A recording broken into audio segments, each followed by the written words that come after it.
कि कौन झारखंडी कौन बाहरी। हम लोग का यहाँ स्थायी नीति नहीं बना, जैसे कि बिन दूल्हा का बाराती होता ना, दूल्हा ही नहीं है और ले चले बाराती निकाल रहे, वैसे स्थायी नीति ही नहीं बना है, बना दिए नियोजन नीति और उसी 60-40 नीति से फॉर्म निकाला जा रहा है। और अगर किसी को लगता है कि मेरा बच्चा तो नौकरी नहीं करेगा तो हम इसका आंदोलन करके हमको क्या मिलेगा, तो आपका बेटा नौकरी नहीं करेगा, बिजनेस तो करेगा, खेती तो करेगा, किसान तो बनेगा, अरे कुछ तो करेगा, घर में तो रहेगा, घर बना के तो रहेगा, तो वंश तो आगे बढ़ेगा, बढ़ेगा कि नहीं बढ़ेगा।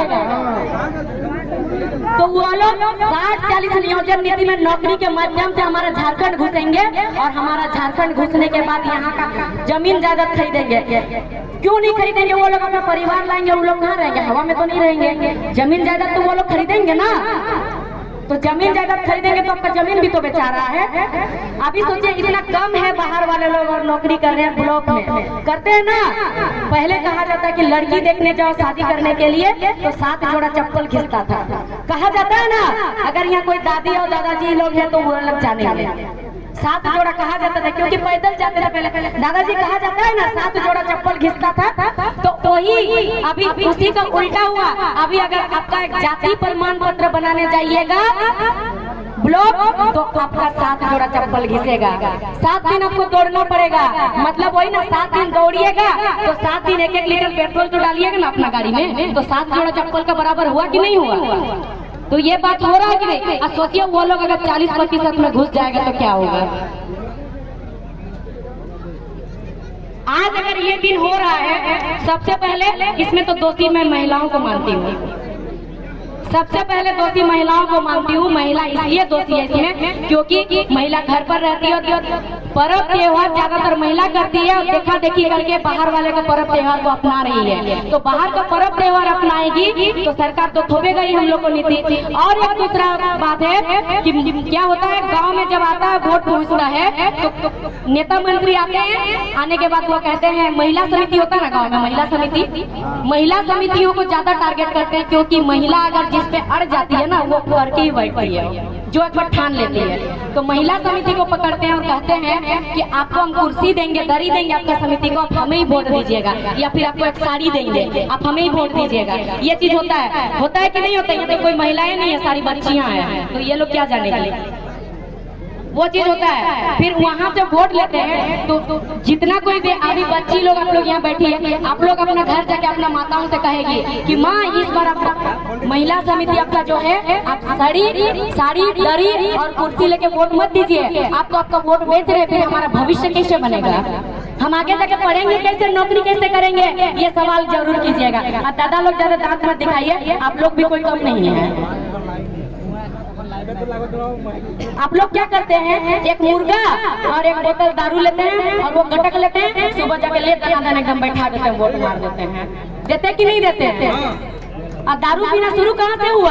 पहले हमारे झारखंड में दारू पीना नहीं होता था, झारखंड के पूरा भारत देश में नहीं पीता था। जब प्रथम बार अंग्रेज आया हमारा भारत देश, पहले एक आदमी आया था प्रधानमंत्री लेवल का, और वो आके भारत आया भ्रमण के लिए कि भारत में क्या स्थिति है, भाई भारत के लोग रहते कैसे हैं। उस टाइम हम लोग का यह झारखंड नहीं था, बिहार भी नहीं था, हम लोग सब बंगाल में थे। उस टाइम बिहार झारखंड कुछ अलग नहीं होता, सब एक ही था। उड़ीसा, बंगाल, बिहार, झारखंड सब बंगाल में था। उस वक्त एक आदमी आया और वो आके यहाँ पूरा निरीक्षण किया और जाके कहता है कि भारत के लोग इतने अच्छे हैं, वहाँ कोई दारू नहीं पीता है, वहाँ के लोग किसी के साथ हिंसा नहीं करते हैं, वहाँ के लोग अपना पर्व त्योहार को धूमधाम से मनाते हैं, वहाँ कोई गरीब नहीं है, कोई अमीर नहीं है, सब इक्वल है। अभी सबका घर में धान चावल ज्यादा है और स्टील का 1 रुपया का सिक्का है ना, स्टील वाला पैसा, पहले सोना का सिक्का रहता था। अभी जितना धान चावल है खेती करने वालों का घर में उतना सोना का सिक्का रहता था। अगर ये बात झूठ है तो बुजुर्ग लोग से पूछ लीजिएगा कि वैसे रहता था कि नहीं रहता था। वो आए हमारे भारत में, आने के बाद वो क्या किए, अपना वहाँ चले गए, जाके वहाँ कहते हैं अगर भारत को काबू में करना है तो उनका रीढ़ का हड्डी में छेद करना पड़ेगा। रीढ़ का हड्डी मतलब समझ रहे हो आप लोग? कुछ अगर रीढ़ का हड्डी जो पीठ वाला हड्डी होता है उसमें अगर आपका कोई बार करेगा तो आप चल नहीं सकेंगे, आप कुछ भी नहीं कर सकेंगे। कर सकेंगे क्या? नहीं। तो रीढ़ का हड्डी में छेद करना मतलब भारत में जाके दारू बेचो, सबको दारू पिलाओ। और वहाँ एक कोलकाता में एक दारू का दुकान खोला, और उस दुकान के बाहर में लिखा था आओ पियो आनंद लो, ये लिखा हुआ था आओ पियो आनंद लो। पहले उसको बुला के पिलाने के बाद उसका आदत बनाया। जब आदत बन गया तो आदमी मजबूर हो गया पीने के लिए। तो वो पीने के लिए जब मजबूर हो गया तो उसके बाद जब वो मताल बन गया, इधर उधर लेटे रहता है, तो सबसे पहले तो उसका आर्थिक स्थिति, उसका शरीर नष्ट होगा कि नहीं होगा? जब दारू पिएगा तो शरीर नष्ट होगा, फिर उसका आर्थिक स्थिति समाप्त होता है। फिर उसके बाद क्या होता है, उसका जितना बचा कुछ इज्जत है वो भी खत्म हो जाता है। तो जब उसका इज्जत खत्म हो जाता है तो उसका रीढ़ का हड्डी में छेद हुआ कि नहीं हुआ? फिर वो आदमी को कोई वैल्यू देता है? नहीं देता है। उसी तरह से वो लोग रीढ़ का हड्डी में छेद किया। वो लोग को मालूम था कि अगर भारत के लोगों को दारू पिलाएंगे तो ये लोग खत्म हो जाएगा। खत्म इसलिए होगा क्योंकि जो इंग्लैंड के लोग हैं वहाँ क्या, वहाँ का टेम्परेचर कैसे है?